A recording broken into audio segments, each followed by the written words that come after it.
Opportunity येत गेल्या आणि मग आम्ही या क्षेत्रामध्ये हळूहळू ॲग्रेसिव्ह होत गेलो आणि आज चांगलं करिअर आहे. आम्हाला वाटते की बऱ्याच आमच्या शेतकरी बांधवांना, मुलांना ज्यांना या क्षेत्रामध्ये यायचं आहे ते येऊ शकतात आणि त्यांना बाय हार्टली आपण चांगल्या पद्धतीचं सहकार्य करतोय, प्रॅक्टिकली काही गोष्टीचं ट्रेनिंग देतोय आणि त्यांना प्रोत्साहित करायचं काम आपण या ठिकाणी चांगल्या पद्धतीने करतोय.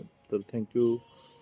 तर एखाद्या क्षेत्रात शिक्षण घेतलं म्हणून त्या क्षेत्रातच करिअर होईल ही जी अपेक्षा न ठेवता, जी संधी ऑपॉर्च्युनिटी आपल्याकडं दार ठोठवत आहे, घंटी वाजवत आहे, त्या घंटीचा जर प्रॉपर आवाज ओळखून जर आपण त्या क्षेत्रामध्ये गेलो तर निश्चितपणे मंडळींनो इथं आपलं चांगलं करिअर होऊ शकते.